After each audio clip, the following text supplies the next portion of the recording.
Viewers, क्या हाल चाल है। उम्मीद है आप सब ठीक ठाक होंगे।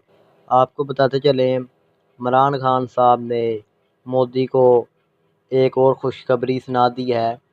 आपको बताते चलें कि इमरान खान ने ट्विटर में एक पैगाम भेजा है, जिसमें उन्होंने कहा है, अपने ख्यालात का इज़हार किया है और कहा है कि अगर नरेंद्र मोदी साहब की हुकूमत बनती है तो बातचीत के इम्कानात बहुत ज़्यादा हैं। अगर नरेंद्र मोदी इलेक्शन हार जाता है तो फिर बातचीत के इम्कानात कम हैं, क्योंकि कांग्रेस पार्टी के साथ इतने ज़्यादा तल्लुकात नहीं होंगे अगर जितने नरेंद्र मोदी के साथ होंगे अगर नरेंद्र मोदी इलेक्शन जीत जाता है। अगर नरेंद्र मोदी इलेक्शन हार जाता है तो सूरत हाल बहुत ज़्यादा ख़राब होगी।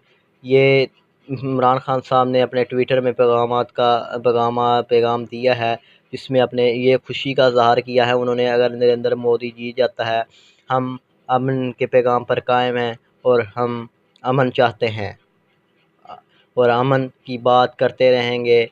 ठीक है, ये न्यूज़ थी। अगर आपको पसंद आई हो तो लाइक करें, शेयर करें, कमेंट करो। चैनल कमेंट में पाकिस्तान जिंदाबाद का नारा ज़रूर लगाएं। Thanks for watching. ये थी न्यूज़।